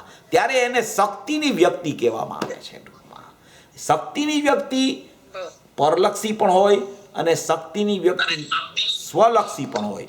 એ સ્વલક્ષી કે પરલક્ષી જે શક્તિની વ્યક્તિ થઈ એ વ્યક્તિની તત્સમયની યોગ્યતા છે એમ લેવાનું. બહુ સરસ. એટલે ચેતનભાઈ, યોગ્યતામાં મિથ્યાત્વ કે સમ્યક્ત્વ કોઈ પણ આવી શકે. એ રીતે કોઈ પણ આવે. મિથ્યાત્વ, સમ્યકત્વ, રાગ, વિતરાગતા, જ્ઞાન, અજ્ઞાન કાંઈ પણ આવી શકે. એ યોગ્યતા અનુસાર છે. હવે એ યોગ્યતા અનુસાર છે, એ યોગ્યતા અનુસાર જેવું આવ્યું એવું જ 12મા સામે નિમિત્તનો ઉપર આરોપ મૂકવામાં આવે કે ભાઈ અહીંયા મિથ્યાત્વ થયું તો કે દર્શનમોનો ઉદય છે, અહીંયા રાગ થયો તો કે ચારિત્રમોનો ઉદય છે. એની સાથે સંબંધ નથી કાંઈ કર્મની સત્તા સાથે. પણ એ તો અહીંયા થયું એટલે એને બતાવે કે ભાઈ જો માં પણ આવો ઉદય છે એમ. ટૂંકમાં એ બતાવવા પૂરતું. બાકી આને કાંઈ સંબંધ નથી. આને તો નાયક સિવાય ક્યાંય સંબંધ જ નથી થતો એમ. એવી રીતે. અને તમે આજે સમયસરનો જે રેફરન્સ આપ્યો, હા, એવી રીતે તમે એકવાર આ જ વસ્તુ માટે પ્રવચન સારની 49-50 ગાથાનો પણ કંઈક રેફરન્સ આપ્યો તો કે બધી પર્યાયો અંદર નિમગ્ન છે. એ 38 ગાથા, પ્રવચન સારની 38 ગાથા. 38 ગાથા. પ્રવચન સારની 38 ગાથામાં છે કે અવિદ્યમાન પર્યાયો અત્યારે અવિદ્યમાન હોવા છતાં એને જ્ઞાન જાણી લે છે કે જે વ્યક્તરૂપ પર્યાયો નથી, અવિદ્યમાન છે છતાં જ્ઞાન એને જાણી લે છે. તો તારો પ્રભુ તો વિદ્યમાન છે, તેને તું કેમ ન જાણી શકે? એમ કરીને એ 38મી ગાથામાં વર્ણન આવ્યું છે કે અવિદ્યમાન પર્યાયો અત્યારે વ્યક્તરૂપ તો નથી, એને પણ જ્ઞાન જાણી લે છે કે એ અત્યારે નાયકને જોતા જ કે એ તો વ્યક્તરૂપ જાણે અત્યારે પ્રગટ હોય એમ જાણી લે છે. એ જ્ઞાન એટલું જ્ઞાનનું સામર્થ્ય છે એમ કે તારો પ્રભુ તો વ્યક્ત છે, એને જાણી લે. એ 38મી ગાથા પ્રવચન સાર છે, એમાં આવ્યું છે. બહુ સરસ. ચેતનભાઈ, તમે જે શક્તિની વ્યક્તતાનું વાત કરી, એટલે ત્યારે જ્ઞાની નિર્વિકલ્પ ધ્યાનમાં હોય છે ત્યારે એની આ પર્યાયની વ્યક્તતા થાય છે, ત્યારે ઈ દ્રવ્યનું આલંબન લે છે, ત્યારે ઈ નિર્વિકલ્પ ધ્યાનમાં જાય છે. રાઈટ? બરાબર છે. એમ જ સમજવાનું ને આપણે ત્યારે જે અચ્છા દ્રવ્યનું અવલંબન વગર તો સમ્યક એ નિર્વિકલ્પ ધ્યાન ક્યારેય આવે જ નહીં. એટલે એને દ્રવ્યનું અવલંબનનો અર્થ એમ છે કે દ્રવ્ય અને પર્યાયનો ભેદ વિકલ્પ છૂટી જાય છે, એનું નામ દ્રવ્યનું અવલંબન છે. અવલંબનનો અર્થ એ છે કે હવે હું આ દ્રવ્યનો આશ્રય લઉં છું, કે હું દ્રવ્યમાં અહમ કરું છું કે આ મારું દ્રવ્ય છે, એમ રે ત્યાં સુધી બેપણું છે. અદ્વૈત થઈ જાય છે. હા, ભેદ થઈ જાય અને આ તો અભેદ થઈ જાય. એનો વિકલ્પ જ છૂટી જાય કે દ્રવ્ય અને પર્યાય એવું કાંઈ છે જ નહીં. હું તો એક પરમાત્મા છું, એટલે કે મારા જ્ઞાનમાં જ્ઞાયક છે એવો વિકલ્પે ન રહીએ તો બેપણું થઈ જાય. હું તો એક જ્ઞાયક ભાવ છું, હું તો પરિપૂર્ણ પરમાત્મા છું એવું જ્ઞાનમાં અને શ્રદ્ધામાં એવો સૂર ચાલુ થઈ જાય એનું નામ અભેદ પરિણમન ને નિર્વિકલ્પ દશા છે. એમ. બરાબર. ચેતનભાઈ, હા. અહીંયા યોગ્યતાની વાત કરીએ એટલે પર્યાયના ષટકારક લેવાય ને એ સમય. હા, ષટકારક યોગ્યતા બધું એક જ છે. એમ તો એના ઘણા ભેદ પડી શકે. એ આપણે એક વખત લઈ લીધું હતું કળશ ટીકાના જ પ્રવચનમાં કે યોગ્યતા કોને કેવી, ષટકારક કોને કેવા, સ્વતંત્ર પરિણમન કોને કેવું, સોપર પ્રકાશક કોને કેવું. આખો એક કલાકનો સ્વાધ્યાય આપણે એમાં કર્યો હતો એક વખત. રાઈટ. અને શક્તિની વ્યક્તિ આપે કીધી એટલે પ્રાપ્તની પ્રાપ્તિ. પ્રાપ્તની એવું જ પ્રાપ્તિ એમ જ અંદર છે બહાર. હા, એ છે અંદર જ બહાર આવે છે ટૂંકમાં. એમ. હા, અને આપે જયારે એમ કહ્યું કે સર્વજ્ઞ જાણેલી છે, તો તમે મને સુધારજો મારી ભૂલ હોય તો, કે આ ક્રમબદ્ધ પર્યાય ગણાય કે નહીં? ક્રમબદ્ધ જ છે બધું, એકદમ ક્રમબદ્ધ છે. હા, આ ક્રમબદ્ધ જ થાય ને. ક્રમબદ્ધ જ છે. બધી પર્યાયો અંદર, બધી પર્યાયો ગૂંથાયેલી પડેલી છે પારિણામિક ભાવમાં. કોઈ પર્યાય આગી પાછી કોઈ કરી શકતું નથી. પર્યાયોની આખી શૃંખલા અંદર અનાદિકાળથી અનંતકાળ સુધીની અંદર એવી રીતે વિદ્યમાનપણે પડેલી જ છે. પણ એવો સ્વીકાર કરવો એમાં અનંતો પુરુષાર્થ છે. બરાબર, સરસ, થેન્ક યુ. હાજી, છે કોઈને હજી? હા, તો આપણે લઈ લઈએ. અહોપકાર જીનવરનો કુંદનો ધ્વનિ દિવ્યનો, જીન કુંદ ધ્વનિ આપ્યા, અહો આ ગુરુ કાનનો. જીન કુંદ ધ્વનિ આપ્યા, અહો આ ગુરુ રાજનો. જાવાણી કે જ્ઞાન સે સુજે લોકાલોક, સોવાણી મસ્તક નમો સદા દ્વૈત ઊંડો. 9 વાર નમસ્કાર મંત્ર.